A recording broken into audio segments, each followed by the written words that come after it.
नमस्कार। खबर भारत की इस विशेष प्रस्तुति में आप सभी का स्वागत है। मैं हूं आपके साथ क्रांति प्रिया। हम सुनते चले आ रहे हैं ना, सशक्त सेना तो सशक्त भारत। बात करेंगे आज की तारीख की, 21 मई 1991। इस दिन पूर्व प्रधानमंत्री राजीव गांधी की हत्या कर दी गई थी। उनकी हत्या के बाद ही 21 मई को आतंकवाद विरोधी दिवस के तौर पर मनाने का फैसला लिया गया। ये दिन भारत को और भारत के बच्चे बच्चे को याद दिलाने के लिए आज भी मनाया जाता है। भारत में हर साल 21 मई को नेशनल एंटी टेररिज्म डे मनाया जाता है। ये दिन आतंकवाद और लोगों और राष्ट्र पर इसके प्रभावों के बारे में जागरूकता पैदा करने के लिए मनाया जाता है। इस दिन का उपयोग या इस दिन का जो मकसद है वो आतंकवाद से सभी पीड़ितों और उनके परिवारों को याद करने के लिए भी किया जाता है। 2001 भारत में संसद हमलों के पीड़ितों को याद करने और आतंकवाद के खिलाफ लड़ाई के लिए फिर से एक होने के लिए जश्न की तरह मनाया गया। ये दिन सभी हितधारकों के बीच आतंकवाद विरोधी सहयोग और समन्वय के महत्व को प्रतिबिंबित करने का एक अवसर भी है।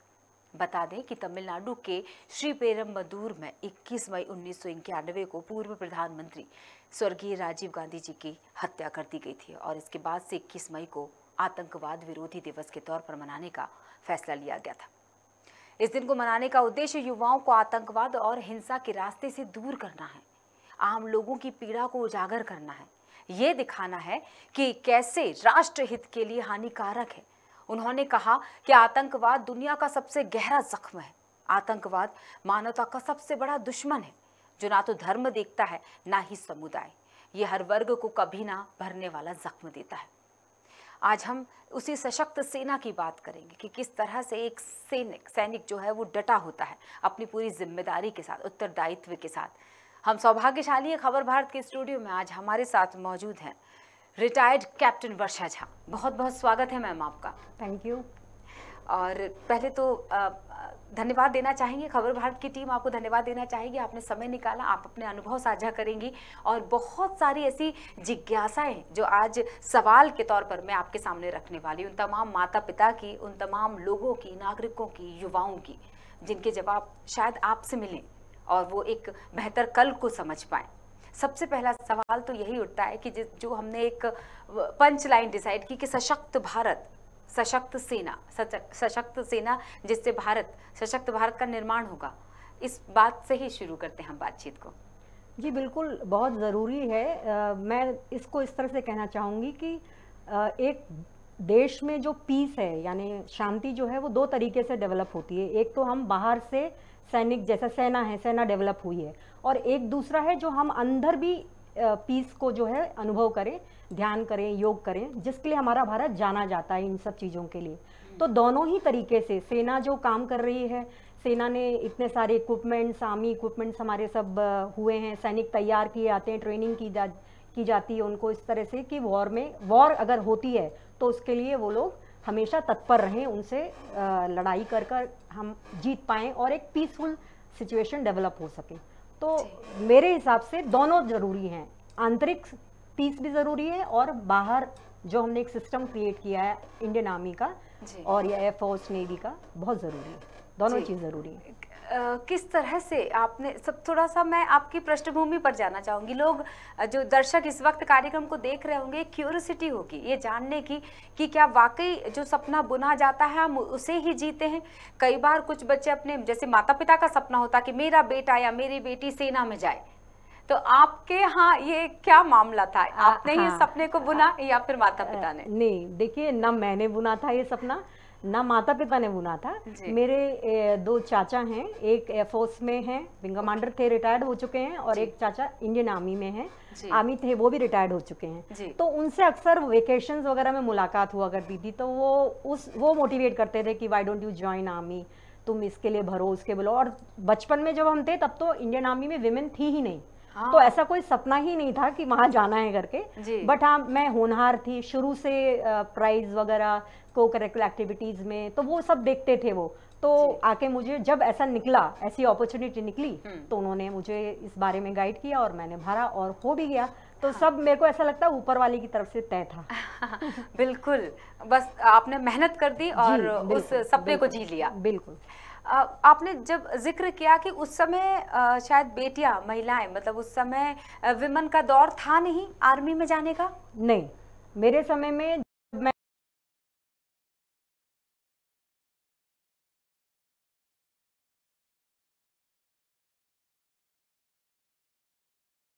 33 की बैच की हूँ। अच्छा, है ना, तो आप इस बीच में इतने सारे बैचेस की ट्रेनिंग वगैरह हो चुकी थी। हाँ। बट जब 12th वगैरह में थे तब उस समय में इस तरह का कुछ नहीं था कि आर्मी में विमेन आई हैं, है ना, वो एक नई अपॉर्चुनिटी। जैसे अभी इस समय जो है एनडीए में विमेन एंट्री हुई है, अभी इस समय हुई है। हाँ, है ना, हमारा तो ग्रेजुएशन के बाद एंट्री हुई थी। हाँ। तो इस तरह से हर समय में वो लोग क्रिएट करते रहते हैं अपॉर्चुनिटीज, और हमें सजग रहना चाहिए इस बारे में अगर ज्वाइन करना चाहते हैं लोग तो। बहुत अच्छा सवाल और बहुत अच्छी बात आपने कह दी कि जो लोग ज्वाइन करना चाहते हैं, सवाल ही उठता है कि अब अगर जाना हो किसी को तो क्या फॉर्मेट हो सकता है? देखिए, पहले हम बात करेंगे कि क्या क्वालिफिकेशन कैसे हो सकता है ना, उस बारे में, पात्रता के बारे में बात करेंगे। उसके बाद हम बात करेंगे कि क्या एटीट्यूड होना चाहिए, मतलब जो हम बिहेवियरल क्वालिटीज हैं उसकी बात करेंगे। तो सबसे पहले हम लोग बात करते हैं कि हम एंट्री कैसे कर सकते हैं, है ना। तो उसमें 3 में विभाजों में मैं उसको मतलब डिवाइड कर दूंगी। एक है 10+2 एंट्री, ठीक है, जो 12th के बाद है, ठीक है ना। हाँ। और दूसरी है ग्रेजुएट, जो ग्रेजुएशन के बाद है, और तीसरी पोस्ट ग्रेजुएशन के बाद है। ओके, है ना। हाँ। तो जो 10+2 की एंट्री है उसमें ही बहुत सारी एंट्रीज हैं। जैसे एनडीए है, सबसे पहले एनडीए, आपको एग्जाम एनडीए का, उसकी क्वालिफिकेशन यही है कि आप 10+2 होने चाहिए, मतलब 10th से तैयारी कर लें और 12th में एग्जाम देते एनडीए का। नहीं, 10+2 मतलब 12th आपका होना चाहिए। हाँ, नहीं, तैयारी की मैं बात करना चाह रही थी। तैयारी तो देखिए, तैयारी तो करंट अफेयर्स का एग्जाम होता है उसमें, हाँ, है ना, और इंग्लिश, मैथ्स वगैरह, जो कि आप ऑलरेडी 10th से कर ही रहे हो। करेक्ट। अगर आपने अपने स्कूल में तरीके से ध्यान दिया है ना, अगर अच्छे से पढ़ाई की है, तो I don't think so there should be any problem in clearing that exam, है ना। Plus there are coaching institutes, और आजकल तो इंटरनेट पे सब चीजें अवेलेबल हैं, उनका एप्टीट्यूड टेस्ट वगैरह भी अवेलेबल होता है, वो भी आप मॉक टेस्ट कर सकते हैं, so that you are well prepared.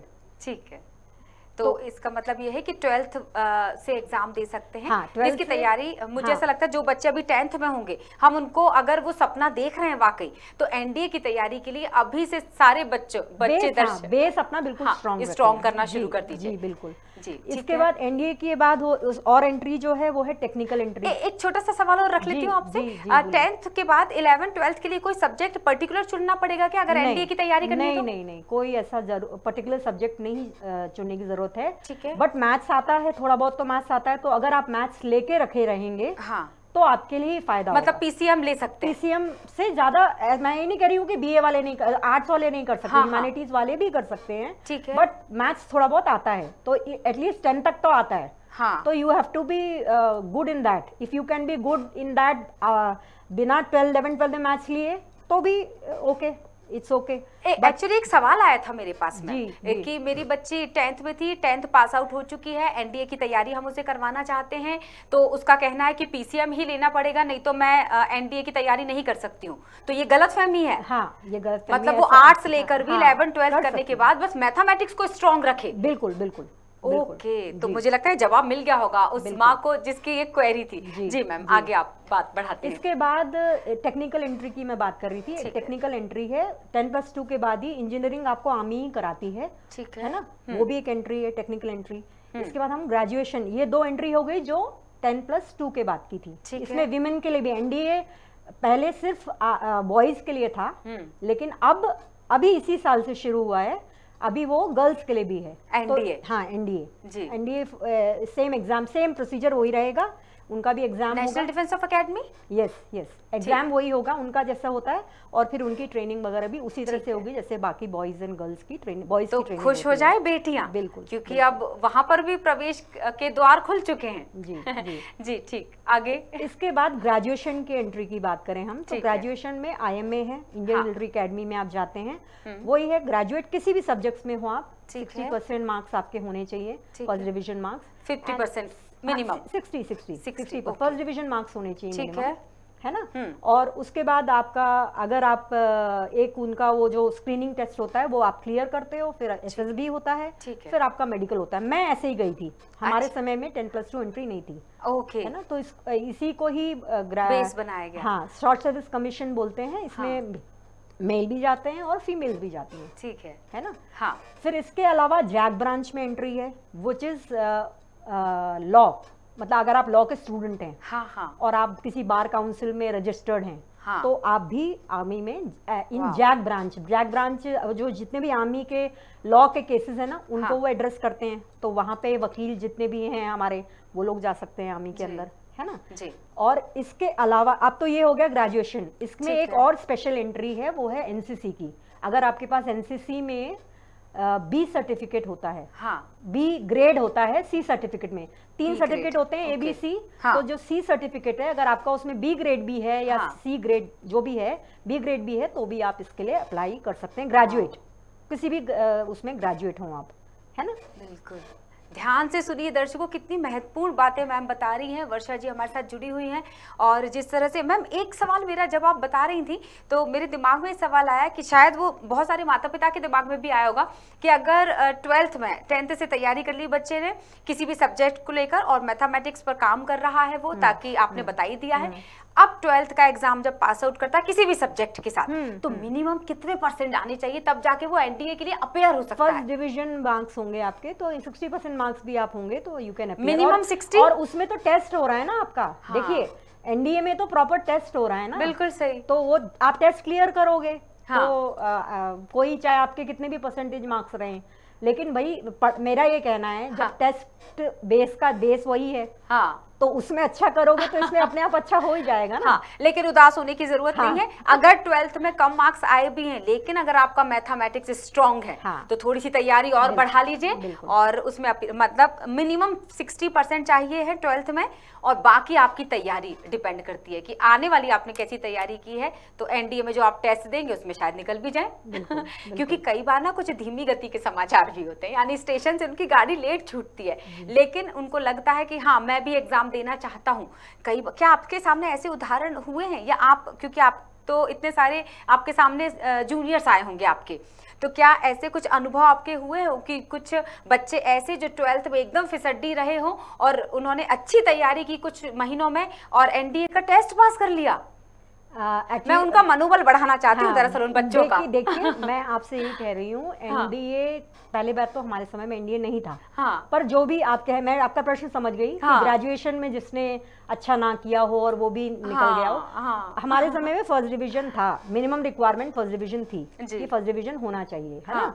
और वो लोग भी मेन इसमें अपने आर्मी में जो वो लोग देखते हैं, वो देखते हैं ऑफिसर लाइक क्वालिटीज आपके अंदर है कि नहीं। स्क्रीनिंग टेस्ट करवाते हैं आपसे, वो बहुत सिंपल सा स्क्रीनिंग टेस्ट होता है, जो मुझे लगता है अगर आप नॉर्मल भी थोड़ी सी भी तैयारी करेंगे तो आराम से उसमें निकल जाएंगे। उसके बाद SSB मेन है ना। SSB जो होता है उसमें काफ़ी साइकोलॉजी टेस्ट होते हैं, सिचुएशन रिएक्शन टेस्ट होते हैं, बहुत सारे टेस्ट होते हैं जिसके थ्रू वो आपको जज करते हैं कि क्या आप आर्म फोर्सेस के लिए के लायक हैं या नहीं हैं। और ऐसा मैं आपको फिर ये कह रही हूँ कि कई बार लोग जब रिजेक्ट हो जाते हैं तो उनको लगता है कि हमने जीवन में हमारा कुछ भी नहीं है, पर ऐसा कुछ नहीं है। देखिए जो आर्मी के लिए नहीं बना है, ऐसा नहीं है कि वो किसी और चीज के लिए नहीं बना है ना। तो वो जो कुछ एक उनका सेट पैटर्न होता है उसमें आप फिक्स हो गए तो ठीक, और नहीं हुए तो ऐसा थोड़ी जो नहीं हुए हैं वो लोग कुछ भी नहीं कर रहे हैं जीवन में, तो ऐसा नहीं है। वो आप बिल्कुल ओपन माइंड से जाइए, पॉजिटिव रहिए, है ना। और कोई धारणा मत बनाइए कि ऐसे लोग सेलेक्ट होते हैं या ऐसे सेलेक्ट होते हैं, नहीं, कोई धारणा नहीं, बहुत पॉजिटिव रहिए और आगे बढ़िए। मेरे ख्याल में I don't think so there should be any problem. बिल्कुल, ये कोई अंतिम परीक्षा थोड़ी ना है, ये कोई अंतिम क्षेत्र थोड़ी ना है, बट ट्राई जरूर करना। मुझे ऐसा लगता है मैम, आप भी शायद सहमत होंगी कि हर बच्चे को अपनी लाइफ में एक बार टेस्ट तो देना चाहिए। बिल्कुल, ताकि वो जो जिस दौर से वो गुजरेगा वो मानसिकता भी असर डालती है ना मैम आने वाले समय में उसके भविष्य के लिए। बिल्कुल।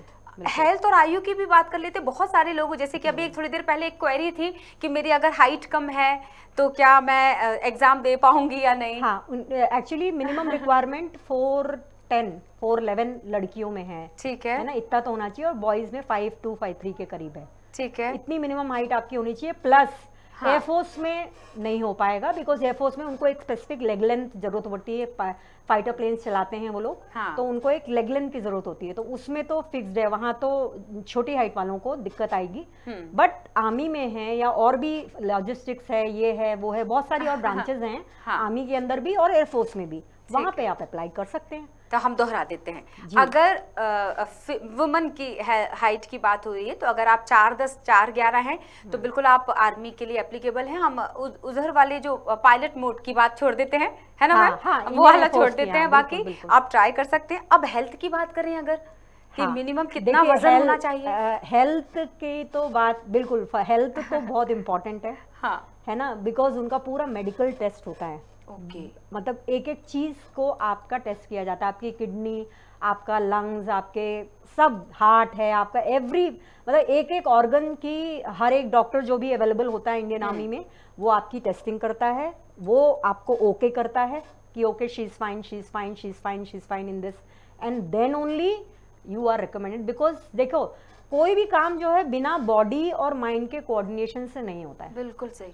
है ना? हाँ। तो अगर आप स्वस्थ शरीर नहीं होगा आपका, हाँ, और स्वस्थ दिमाग नहीं होगा, तो कैसे काम करेंगे आप? कहीं भी नहीं काम कर पाएंगे। और फिर आर्मी में जहाँ ऐसी प्रेशराइज सिचुएशन रहती है, वॉर लाइक सिचुएशन रहती है, या बहुत और सारी सिचुएशंस होती हैं, तो इसलिए बहुत ज़रूरी है। तो इसलिए हेल्थ तो आपको काम करना पड़ेगा उसके ऊपर। अगर आपको कुछ भी प्रॉब्लम है, हाँ, तो फिर उसके लिए फिर आप या तो आप रेक्टिफाई करिए उसको, हाँ, और नहीं तो फिर छोड़ दीजिए कि मुझे एक ऐसा चीज़ होगा। याद आ रही है मैम, एक स्टूडेंट था जिसने टेस्ट पास किया, और मेडिकली जब टेस्ट हो रहा था उसका, सारे टेस्ट पास किए, बस मेडिकली जब फिटनेस की बात आई तो उसके बैक पर एक निशान था जिसकी वजह से वो डिस्क्वालीफाई हो गया। ऐसा भी होता है? मेरे लिए नई बात है ये कि निशान के कारण कोई डिस्क्वालीफाई हुआ हो। वो शायद बाय बर्थ कोई निशान था, और जिसकी वजह से ये लॉजिक दिया गया था कि शायद आप ऐसा ना हो बीच में बीमार पड़ जाएं, कभी अगर युद्ध पर लड़ रहे हो तो।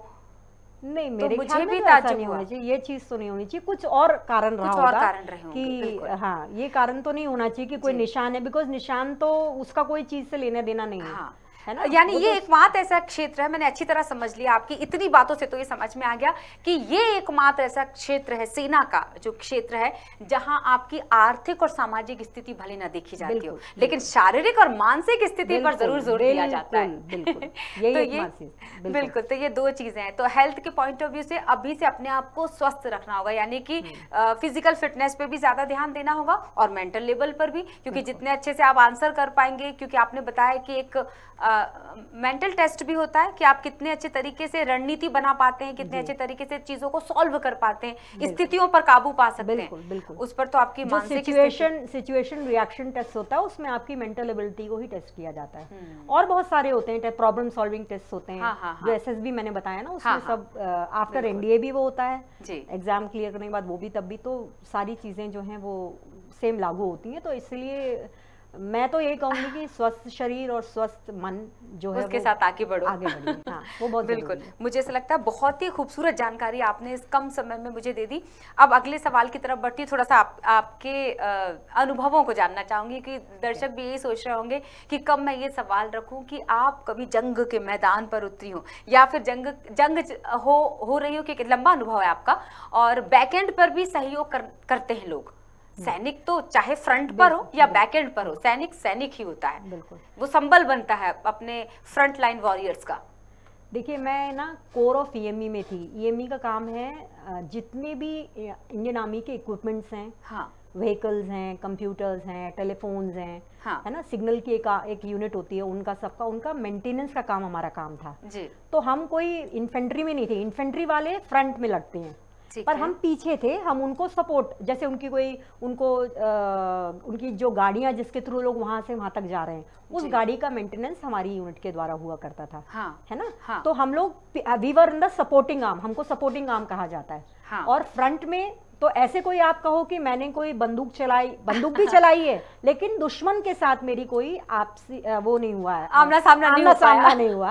और मेरी प्रार्थना है कि शायद अगले जन्म में ऐसा कुछ हो, हाँ, कि हम दुश्मन से आमना सामना कर पाए इस तरह का। बट दुश्मन से लड़ रहे हो, वैसे तो हमारी ट्रेनिंग होती है, हाँ, हमको ट्रेनिंग में ये सब चीजें कराई जाती हैं, ड्रिल की प्रैक्टिस होती है, फायरिंग की प्रैक्टिस होती है ना, हाँ। वो सब की प्रैक्टिस होती है। हाँ। बट दुश्मन से आमना सामना तो नहीं हुआ। बिल्कुल। तो यानी ये आपकी वर्क प्रोफाइल जिसको हम कहते हैं, जी वो जी रहा आपका। हाँ, वर्क प्रोफाइल ये था कि हम लोग देखिए, अगर ये चीज़ें भी, ये भी बहुत ज़रूरी है, बिकॉज हम सपोर्टिंग आर्म अगर हम नहीं देंगे उनको, हाँ। जो भी गाड़ी समय पे ना पहुंचे वहाँ पे, गाड़ी खराब हो जाए या अच्छी तरीके से कंडीशन में नहीं है गाड़ी, तो फिर वो लोग इसी में ही उलझे रह जाएंगे ना। वो लोग फिर वॉर की तैयारी कैसे करेंगे? तो हम लोग मतलब हर चीज़, जैसे सप्लाई वाले हैं वो क्लोथिंग सप्लाई करते हैं, दूध वगैरह या खाना वगैरह सप्लाई करते हैं, राशन सप्लाई करते हैं, तो हर एक आर्म का अपना अपना काम है इसमें। तो ये लोग सपोर्ट में होते हैं ताकि सामने वाली सेना जो है वो फ्री माइंड से लड़ सके, है ना। तो एक टीम है, मैं कहूँगी हम एक टीम है, एक टीम की तरह काम करते हैं। जी, कोई ऐसा अनुभव साझा करना चाहेंगे जो आपको हमेशा याद रहता है कि एक समय से था, once upon a time in that year? मैं ना दो चीज़ें ज़रूर आपसे बताना चाहूँगी। मुझे ऐसा लगता है जब मैं आर्मी में आई थी, आर्मी से आने से पहले और बाद में मेरे जो परिवर्तन हुआ है, वो मैं आपको बताऊंगी। जस्ट एक इंसिडेंस बताऊंगी। हम लोग जब ट्रेनिंग के लिए पहुँचे मद्रास, चेन्नई में, वहाँ पहुँचे तो वो एक ब्लैक शाम को बॉक्स मिला था, तो वो उठा के हमको अपने एक तो लेके जाना था, जहाँ रूम हमको दिया गया था वहाँ तक लेके जाना था। और हम लोग उसको इतने बड़े बड़े बॉक्स, उसमें सब भरा हुआ हमारा सामान, वो उठा के हम लोग लेके पहुंचे वहां तक।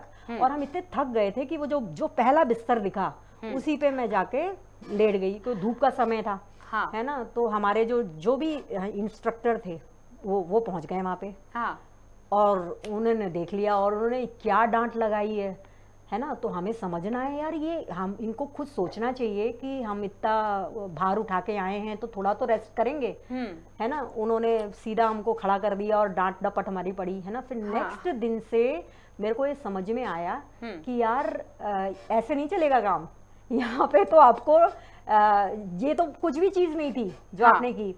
नेक्स्ट डे जो है सुबह से फिर से ट्रेनिंग शुरू हो गई, है ना। फिर 25 किलोमीटर का रेस पैक हुआ करता है, हम अगर आपको मालूम है कि नहीं मालूम है, हम लोग 25 किलोमीटर रेस, मतलब वो रेस तो कोई नहीं कर पाता है ना, क्योंकि जान ही नहीं रहती है। बट 25 किलोमीटर पैदल चलना भी, इतना सामान लेके, है ना, जाना। तो मैं इन सब चीज का उदाहरण इसलिए दे रही हूँ कि मैं सोच नहीं सकती थी कि मैं ऐसा कर सकती हूँ, लेकिन इंडियन आर्मी ने मेरी उस सोच को तोड़ा और एक नई सोच डेवलप करी, मेरे ब्लॉक्स को तोड़ा, मेरे मेंटल ब्लॉक्स को खत्म किया।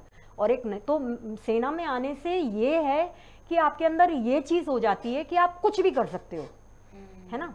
कोई आपके दिमाग में कोई लिमिटेशन नहीं रहती है कि यार ये नहीं कर पाऊंगा, ये नहीं कर पाऊंगा, ऐसा नहीं होता है।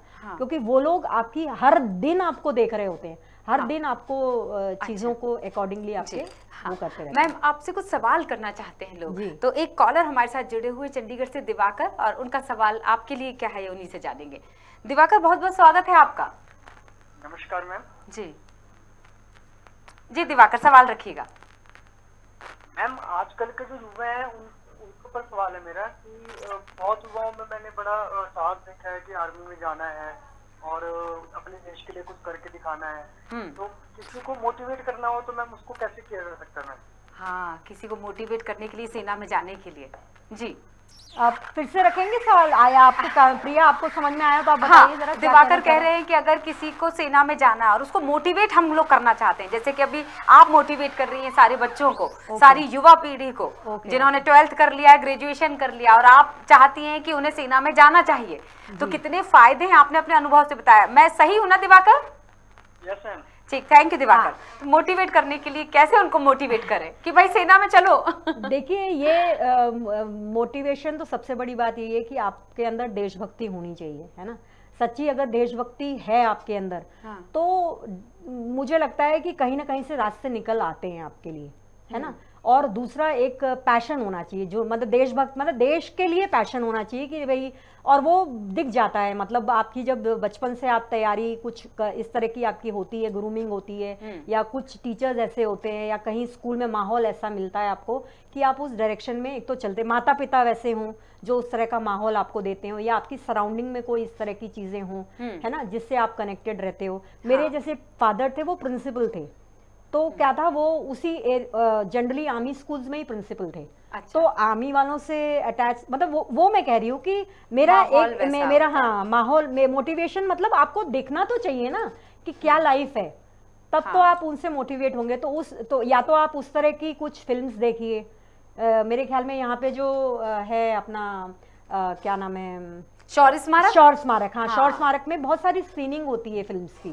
तो वो देखिए, उससे भी आप मोटिवेट होते हो, है ना। और बाकी film media is doing a lot of work on this. कितनी सारी फिल्में तो बनी हैं उस आर्मी पे, है ना। बिल्कुल। इसके अलावा मोटिवेशन तो अंदर से आता है किसी भी चीज के लिए, वो देश के लिए हो या कोई भी काम करने के लिए। तो अपने ऊपर काम करिए। मेरे हिसाब से you should work on your body and mind, that is more important. बिल्कुल, बहुत अच्छी जानकारी मिल रही है मैम। और मैं आपको ज़रूर, समय हमारे पास बहुत ज़्यादा होता तो शायद बहुत सारी चर्चा हम कर पाते, लेकिन फिलहाल मुझे ऐसा लगता है कि हमने 20-25 मिनट में भी बहुत सारी चर्चा की। और आपने जो गाइडेंस हमारे युवाओं को दिया, बच्चों को दिया, वो शायद नहीं काम आने ही वाला है। तो मैं आपको यही धन्यवाद करना चाहूंगी। हमारे साथ दर्शकों को बता देते हैं, कैप्टन वर्षा झा, रिटायर्ड कैप्टन वर्षा झा हमारे साथ जुड़ी हुई थी। उन्होंने आपको करियर ओरिएंटेड जानकारी भी दे दी और ये भी बता दिया कि आप अगर सैनिक बनते हैं तो याद रखिए, दिमाग में बैठा लीजिए कि सशक्त सेना होगी आप जैसे सैनिकों से मिलकर, तो ही सशक्त भारत होगा। जाने से पहले खूबसूरत पंक्तियां, क्योंकि आज जो कार्यक्रम जगह जगह हो रहे हैं, जो आज दिवस मनाया जा रहा है आतंकवादी विरोधी दिवस, उसको लेके सभी शासकीय और निजी कार्यालय में भी एक शपथ दिलाई जा रही है। तो हम और आप मिलकर भी वो शपथ लेते हैं कि हम भारतवासी अपने देश की अहिंसा एवं सहनशीलता की परंपरा में दृढ़ विश्वास रखते हैं और निष्ठापूर्वक शपथ लेते हैं कि हम सभी प्रकार के आतंकवाद और हिंसा का डटकर सामना करेंगे। हम मानव जाति के सभी वर्गों के बीच शांति, सामाजिक सद्भाव और सूझबूझ कायम करने और मानव जीवन मूल्यों को खतरा पहुंचाने और विघटनकारी शक्तियों से लड़ने की भी शपथ लेते हैं। शासकीय कार्यालय में आतंकवाद, हिंसा और विघटनकारी विरोधी शक्तियों से लड़ने की शपथ अधिकारियों कर्मचारियों को दिलाई गई। तो इस विशेष प्रस्तुति में और इस शपथ के साथ मुझे यानी क्रांति प्रिया को यहीं दीजिए इजाजत। नमस्कार, जय हिंद।